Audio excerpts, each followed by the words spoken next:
Hurluberlu qui continue à dire qu'il n'y a pas d'urgence, etc. Je pense que chez nos concitoyens, la prise de conscience de l'urgence du changement climatique et de la nécessité d'y répondre, je pense que ça, hein, c'est bon. La question derrière, effectivement, c'est comment on le fait, avec quels moyens on le fait, et comment on trouve les moyens pour le faire.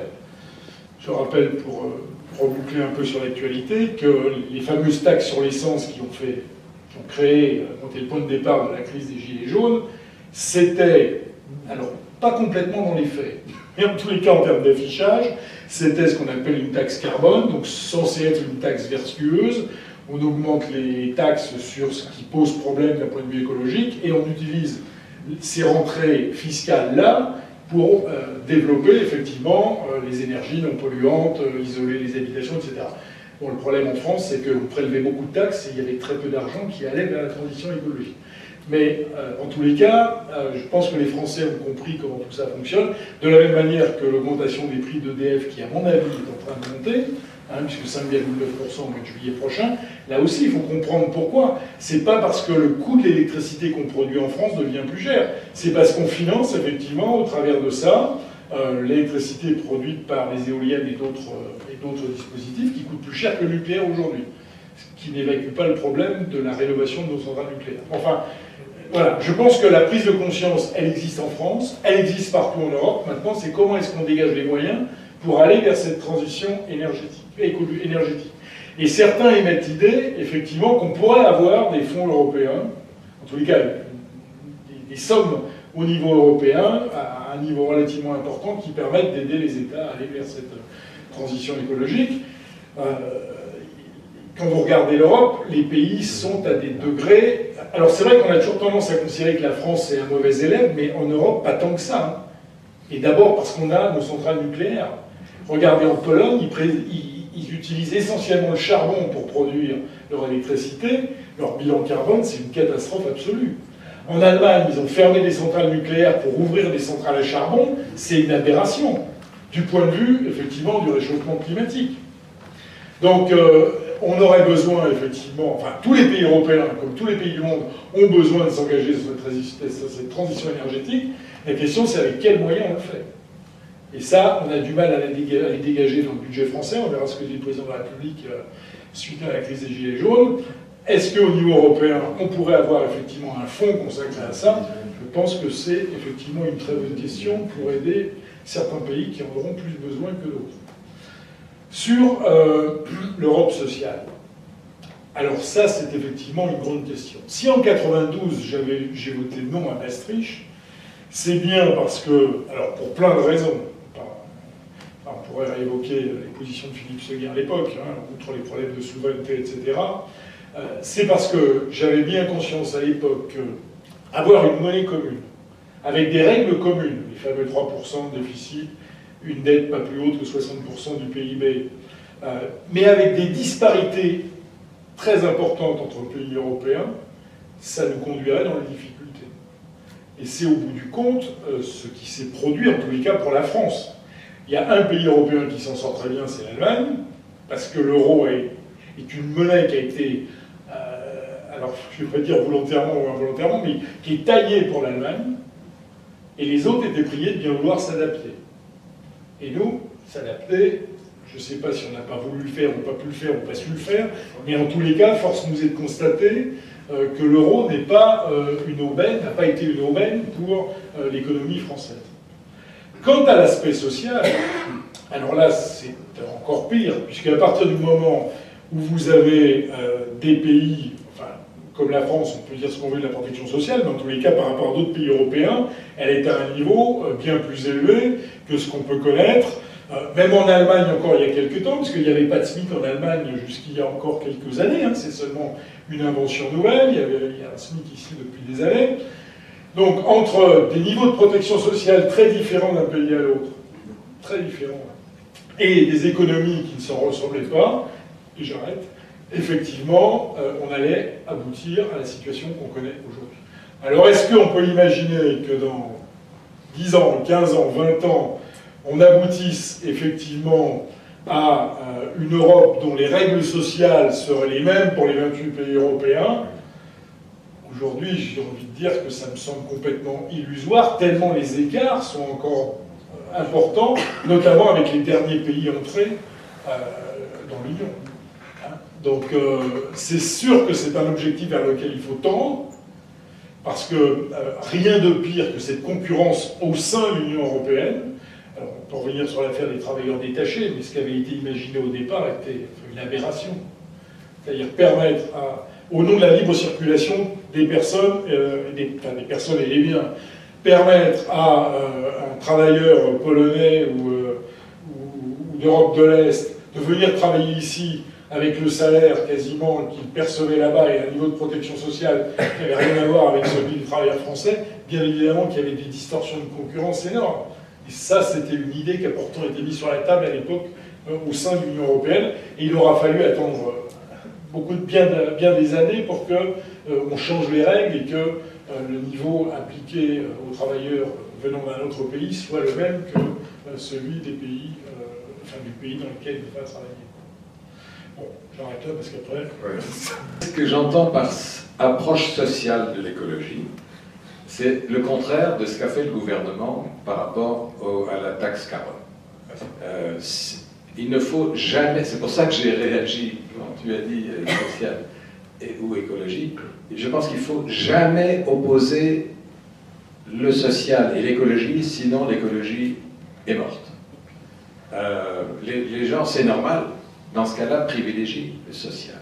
Mais ils ont besoin de l'écologie aussi. Donc il faut une approche sociale de l'écologie. Ça veut dire, par exemple, que plutôt que de taxer le carburant des voitures de ceux et de celles qui en ont besoin pour aller au travail, c'est pas un luxe, il faut par exemple taxer le kérosène des compagnies aériennes ou taxer le fioul lourd des porte-containers qui sillonnent les mers et les océans.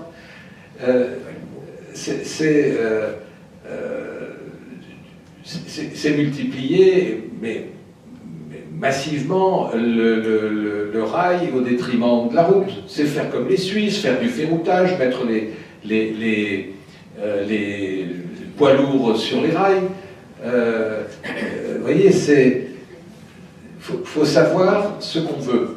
Si on veut, sous prétexte d'écologie, taxer davantage les petits, alors il faut faire comme le gouvernement. Si on veut réellement faire de l'écologie, il faut gagner la masse des gens à l'utilité du geste écologique. Maintenant, l'Europe sur l'écologie. Je voudrais donner un exemple positif et un exemple négatif. Un exemple positif, qui date maintenant d'il y a quelques années, je crois que c'est 2007. Ce qu'on appelle le règlement REACH. C'est un sigle, peu importe, anglais. Qu'est-ce que c'est? C'était inverser la charge de la preuve par rapport aux substances chimiques. Jusqu'alors, avant ça, les industriels qui utilisaient ou fabriquaient des substances chimiques n'avaient pas à prouver que les substances qu'elles utilisent étaient nocives. C'était au pouvoir public de le prouver. Après REACH, c'est l'inverse. Chaque entreprise de l'Union européenne, y compris des entreprises étrangères qui veulent vendre des produits en Europe, chaque entreprise est tenue d'enregistrer officiellement toutes les substances chimiques qu'elle utilise et doit prouver qu'il n'existe pas sur le marché une substance moins nocive. Les patronats avaient hurlé en disant on va faire faillite, on va devoir licencier, ça ne marche plus. Ils n'ont pas licencié, en tout cas pas pour ça, et ils n'ont pas fermé. Et ils doivent appliquer, et non seulement ils doivent appliquer, mais les industriels américains ou chinois ou autres qui veulent commercer avec l'Europe sont obligés d'appliquer ça. Et d'ailleurs, ils se dotent maintenant progressivement de législation comparable. Excellent exemple d'une position positive. Cette position, elle a été obtenue par une bataille acharnée. J'étais à l'époque parlementaire européen, mon groupe était très très engagé dans cette bataille, et vous allez voir que je ne suis pas mesquin. Le groupe des Verts sous un concurrent là, mais je vais vous dire, le groupe des Verts s'était très bien engagé aussi, on avait d'ailleurs très bien coopéré. Comme quoi, quand on se fixe des objectifs clairs, on peut trouver des alliés. C'était une bataille homérique, mais qui a réussi. Le commissaire européen à la fin, puisque ce que je vous dis n'était pas dans le projet était beaucoup plus faiblard. Il a dit, plus jamais on fera un règlement pareil, qui va nuire à la compétitivité des entreprises. Voilà un bon exemple. Maintenant, le mauvais exemple, le glyphosate. Ce fameux herbicide le plus utilisé, Monsanto, et où deux thèses s'opposent. L'une de l'Organisation mondiale de la santé qui dit ce produit,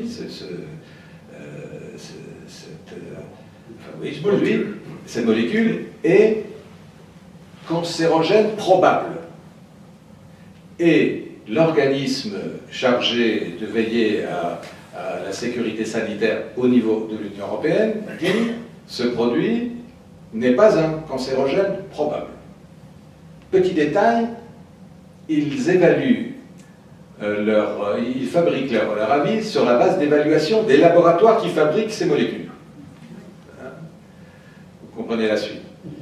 Donc, comme il y a des avis différents, et que les États membres n'arrivent pas à se mettre d'accord, ni pour dire on continue, ni pour dire on arrête, il y a pour le moment une position bancale qui est que on peut continuer d'utiliser le glyphosate jusqu'en 2022, je crois, ou 23, et en France, je crois qu'il l'a ramené à 21, et on conseille de ne pas utiliser le glyphosate dans les lieux publics. Ce qui prouve quand même qu'on n'a pas la conscience tranquille. Donc là, ça c'est un mauvais exemple. Un exemple d'une attitude négative, je veux dire, de l'Union européenne, parce que son instance d'évaluation des risques est en quelque sorte entre les mains des lobbies chimiques, et en l'occurrence, je fais davantage confiance à l'Organisation mondiale de la santé qu'à des lobbyistes de l'industrie chimique.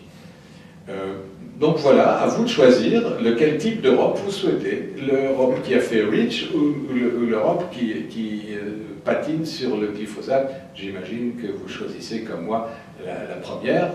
C'est-à-dire qu'on peut obtenir, s'il y a des actions rassembleuses, massives, multinationales, si, une fois de plus, on donne aux gens concernés les moyens de comprendre et de s'investir. Et ce sera pour ma part le mot de la fin. Juste encore un mot, je voudrais féliciter l'Université des citoyens d'organiser ce type de débat, y compris ce débat contradictoire, parce que je trouve que ça fait partie d'une démocratie responsable. On ne sait pas engueuler, on se respecte, et on arrive néanmoins à faire vivre le débat démocratique.